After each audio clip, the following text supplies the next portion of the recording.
लंबे नजरिए से बात करने की कोशिश करते हैं और जब लॉन्ग टर्म इन्वेस्टमेंट की बात आती है तो श्री रामदेव अग्रवाल जी हाँ को फाउंडर मोतीलाल ओसवाल के हमारे साथ इस वक्त हैं। उनसे अच्छी बात इस मुद्दे पे कौन कर सकता है। सर नमस्कार, कार्यक्रम में स्वागत है, स्टूडियो में स्वागत है आपका।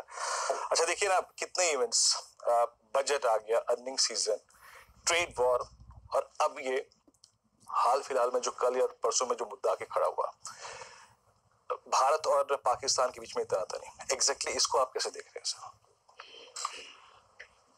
ये प्रेशर तो बिल्ड हुए था suddenly, because of that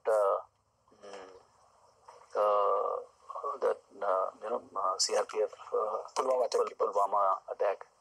The whole thing kind of flared up, and so it's a very serious matter. I mean, both are new countries, and so intense the thinking from both sides.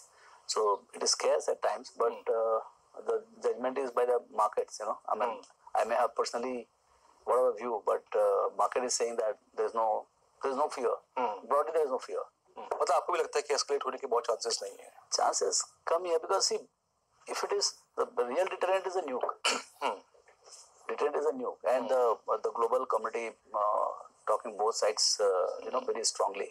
So they will try to hold from both sides escalation, and there is no reason for escalation in the sense that it's an attack against terrorism, which everybody favors, So, but then in the process, if you cross the LOC or something like that, so they also need to at least nominally, respond and things like that.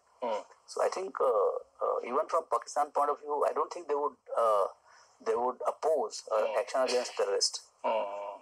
So yeah. I think the whole thing is around terrorists. We don't have anything to do with the Pakistani military or Pakistani territory or Pakistan people or something like that. So I think that India's stance is very, clearly defined, and they have executed that precisely. So I don't see, there is no reason for major escalation, but things go out of hand. लेकिन अभी जैसे चलिए ठीक है, आपने ये कहा कि ये बड़े सीरियस मुद्दा है, लेकिन शायद ये एस्केलेट ना करे। अभी इक्विटीज को और रिस्क क्या है एग्जैक्टली? अगर आप देखें, ये जो ग्लोबल ट्रेड वॉर की बात हो रही थी, ये एक बड़ा रिस्क है क्या? अभी मैं सिर्फ रिस्क की बात कर रहा हूँ। देखिए, पूरे बाजार में रिस्क होता है। आपका अर्निंग्स, मैं अर्निंग पे आ रहा हूँ सर, एग्जैक्टली उसी के बाद। वो that is the main risk, in the sense that उसको क्या क्या चीजें इम्पैक्ट करती हैं। जैसे आपको गवर्नमेंट पॉलिसीज है, किस टाइप का गवर्नमेंट है। यदि मान लो गवर्नमेंट बहुत स्ट्रॉन्ग गवर्नमेंट आती है और बहुत अच्छा फाइनेंस मिनिस्टर आता है, अच्छे पॉलिसी आते हैं, तो उसका एक बहुत मजा आता है।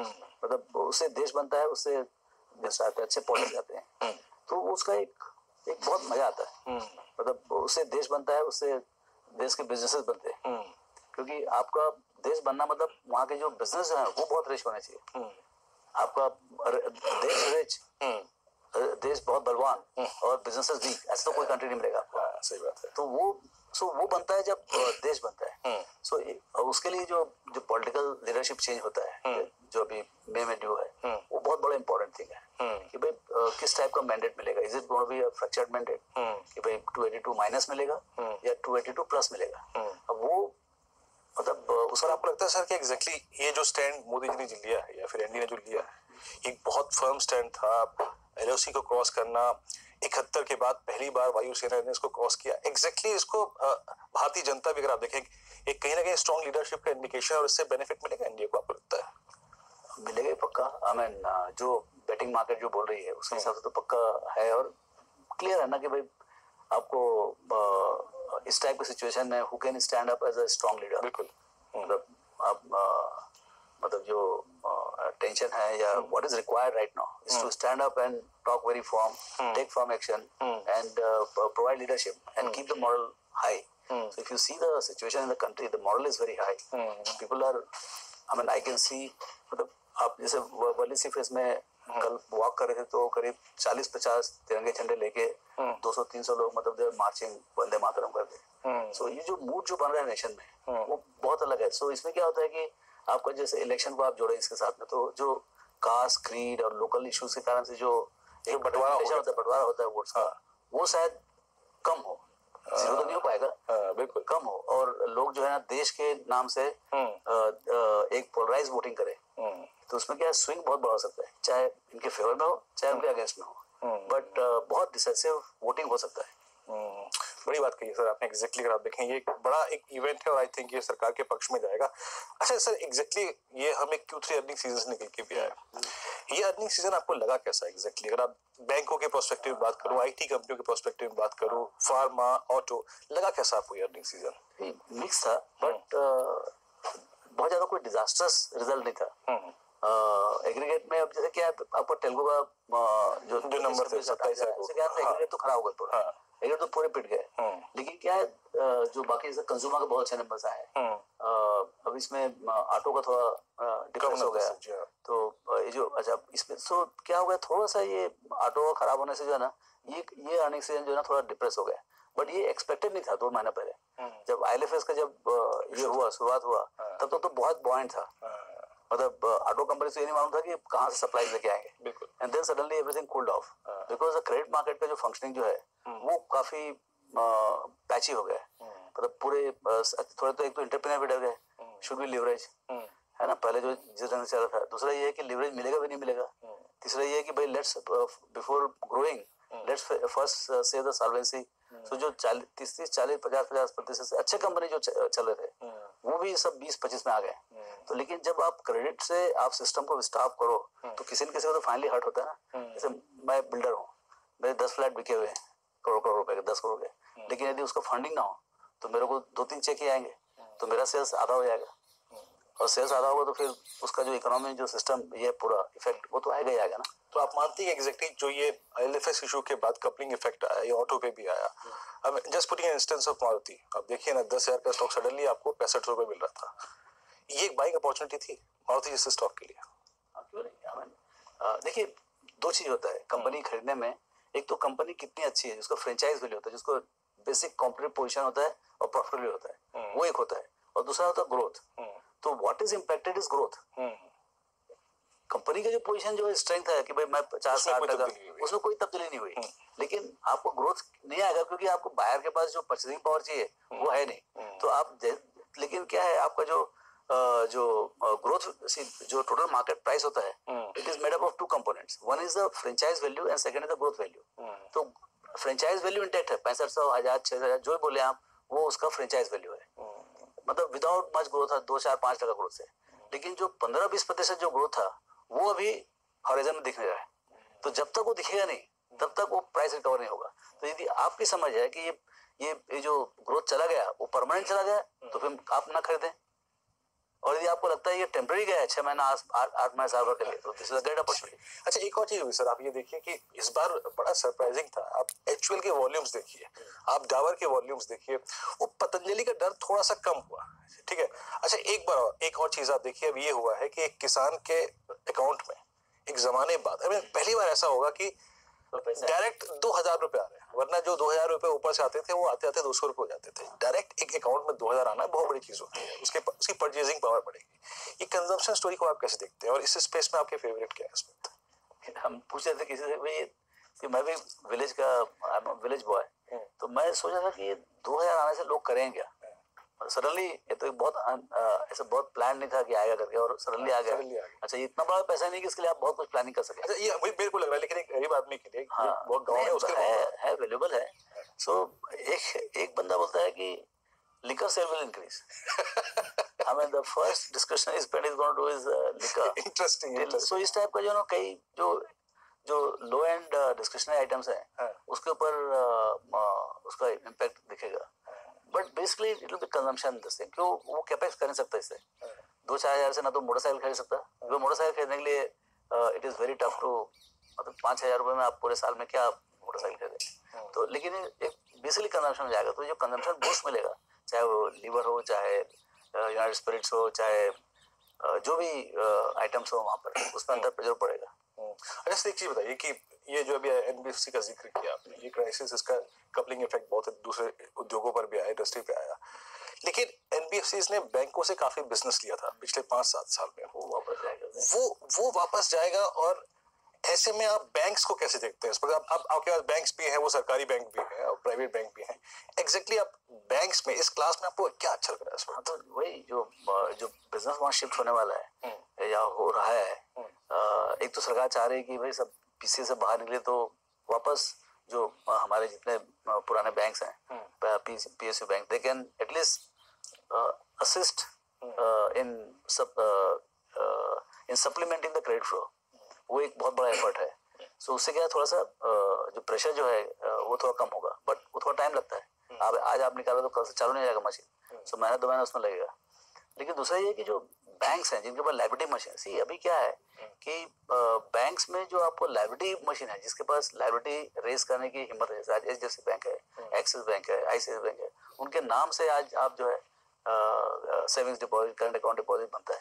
लेकिन जो कुछ नए बैंक्स हैं जिनको वो प्राइवेट है, लेकिन उनमें उतना और थोड़ा टाइम लगेगा डिपॉजिट में, लेकिन डिपॉजिट के लिए एक ब्रांड इक्विटी चाहिए, एक डिस्ट्रीब्यूशन चाहिए, एक विंटेज भी चाहिए कि 8, 10, 15 साल से आप देख रहे हैं, हाँ भाई ये बैंक यहाँ पर है, कहीं जाएगा नहीं, तब जाके आप उसको डिपॉजिट, कासा डिपॉजिट बनता है। तो वो जिसके पास कासा डिपॉजिट का मशीन बन गया उसको लॉटरी लग गई ना। सही बात। फिर आप जो एसेट जो है ना, एसेट आप ढंग से क्रिएट करें, फिर तो कोई छू नहीं सकता ना आपको। जो सही बात। तो जैसे आप HDFC बैंक है तो उसका आपके पास फैंटास्टिक लायबिलिटी मशीन है और उतना ही अच्छा या शायद उससे अच्छा लेंडिंग मशीन है। तो दोनों को मिला के फिर दोनों तरफ रिटेल है, तो आप मजा करें आप। अच्छा सर, PSU पे कोई झुकाव है आपका या फिर अभी भी मन नहीं बन पाया तक? अब आप देखिए ना, SBI पे खबर है कि एक RTI में खुलासा हुआ है कि 9 महीने में करीब 7,000 करोड़ रुपए के इनके लॉसेस हैं। ठीक है, ये एज इन्वेस्टमेंट व्हीकल आपको नजर आ रहा है इस वक्त या नहीं? क्या है कि PSU का अपॉर्चुनिटी बहुत बड़ा है, मतलब जो उनको जो सरकार ने जो अपॉर्चुनिटी दे रखी है, मोनोपोलिस्टिक अपॉर्चुनिटी है, बहुत बड़े अपॉर्चुनिटी है, सॉवरेन गारंटीज है, मतलब यानी सही बात। तो इससे बड़ा तो सरकार क्या कर सकती है, किसका बैंक इससे बड़ा खुला मैदान नहीं दे सकती है ना। आपको डिस्ट्रीब्यूशन है सर जो है, मतलब कोई भी नाम बोलो तो मतलब जबान पे लोगों के 50, 100, 150 साल से बैंक खड़े हुए, लेकिन फिर भी उसमें जो एक जो उस मशीन को चलाने की जो टैलेंट चाहिए, जो मैनेजमेंट डिटर्मिनेशन चाहिए, जो इंसेंटिव चाहिए, मॉडल चाहिए, टेक्नोलॉजी चाहिए, वो है नहीं। उसके बिना जो है ना सब रखा, मतलब जैसे बहुत बड़ी सेना की मशीन है, लेकिन उसमें ना तो लीडर है, ना कमांडर है, ना मॉडल है, ना ट्रेनिंग है, तो क्या करोगे? मशीन तो यूजलेस है। तो उस टाइप की हालत है, मतलब वहां पर कोई चीज की कमी नहीं। वाकई आपकी इनफैक्ट टिप्पणी से मुझे लग रहा है कि आप कितने हतोत्साहित या फिर कितने डिमोरलाइज हैं इस स्पेस को लेकर। लेकिन प्राइवेट बैंक पे आपने, अगर आप देखें, एक अच्छी बात कही। खैर सर, अब मैं एक और चीज पे आऊंगा। आई मीन अब आप देखिए ये IT स्पेस, इस बार के नंबर्स बड़े फैंटास्टिक थे। अब इन्फोसिस के नंबर्स देखिए, विप्रो के नंबर देखिए, जो स्टॉक्स कभी नहीं चले इस बार चले हैं वो। टेक महिंद्रा के काफी स्ट्रॉन्ग नंबर थे। ये एक सेफ हेवन है क्या? अभी ये पैसा बनेगा इस IT स्पेस में? लगता तो है हमारा, आई मीन अभी तक तो लुक्स रीजनेबली ओके, मतलब ऐसा कोई बहुत तोड़फोड़ जो 2000 से 2010 के बीच में जो था 25, 30, 40% की ग्रोथ, वो बात नहीं आएगी। वो तो गया। अभी नाउ यू आर इन 10-15% का ग्रोथ, तो उसी कारण से वैल्यूएशन भी नीचे है, लेकिन उनका फ्रेंचाइज बहुत इंटैक्ट है। आपका जो रिटर्न ऑन इक्विटी है या मार्जिन्स है या कैश फ्लो है, वो उसमें कोई डाउट नहीं है। सो क्या होता है, कहीं कहीं ये जो जहां से ग्रोथ थोड़ा स्लो होता है, तो फिर बाजार जो है मिस प्राइस कर जाता है कई बार, तो वहीं पर आपको अपॉर्चुनिटी है कि मतलब आपको 10-11 के पी में आपको इन्फोसिस मिल जाए, यू नो, इस टाइप का। सो वो जो मिस प्राइसिंग है, अंडरस्टैंडिंग कि भाई नहीं, मतलब दुनिया का अंत नहीं हो गया है, 8-10% ग्रोथ इस कंपनी में हो सकता है, या छोटी कंपनी हो और इसको यूनिक डिजिटल टेक्नोलॉजी हो रहा हो, उसका ग्रोथ अभी भी 20-25-30% हो सकता है। तो वहां पर क्या था, जब पूरा इंडस्ट्री में डिप्रेशन होगा तो क्या इवन जो कंपनी अच्छी करने वाली है, छोटी है, उसका भी वैल्यूएशन थोड़ा दबा हुआ रहेगा, क्योंकि पूरा वो जो सेगमेंट है उसका डिप्रेस्ड वैल्यूएशन है। तो वहां पर आपको एज एन इन्वेस्टर।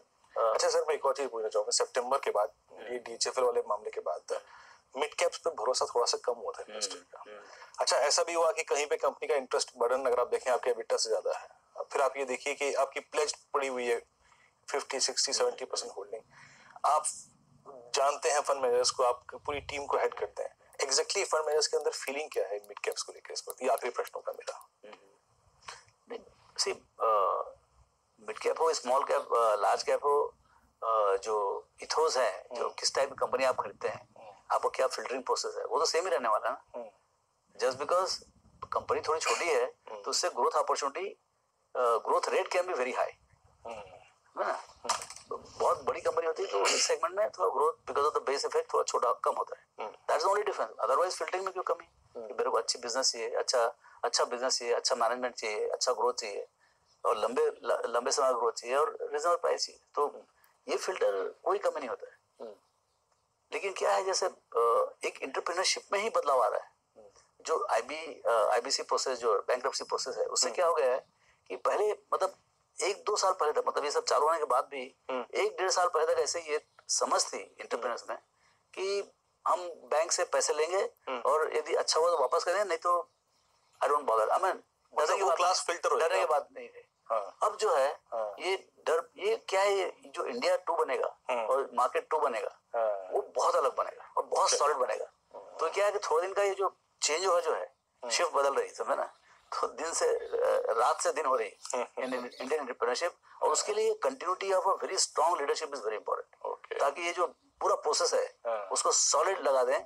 उससे क्या है, ये मालूम पड़ेगा कि जो आदमी डूबता है, कोई भी तरीके से डूबे, चाहे गलती से डूबे, चाहे बिजनेस मिस्टेक हो, बट 1 साल 1.5 साल के अंदर पूरा साफ हो जाएगा। बड़ी बात की सर आपने एग्जैक्टली। अगर आप देखें लीडरशिप में और एंटरप्रेन्योरशिप में जो ट्रांसफॉर्मेशन हो रहा है, बड़ी बात है। बहुत बहुत शुक्रिया सर, आप इस कार्यक्रम में शामिल हुए, सभी मुद्दों पे बात की आपने, बहुत बहुत शुक्रिया। ये थे हमारे साथ श्री रामदेव अग्रवाल बातचीत करते हुए। अगर आप देखें इस वक्त बाजार के सभी पहलुओं पे बात करी और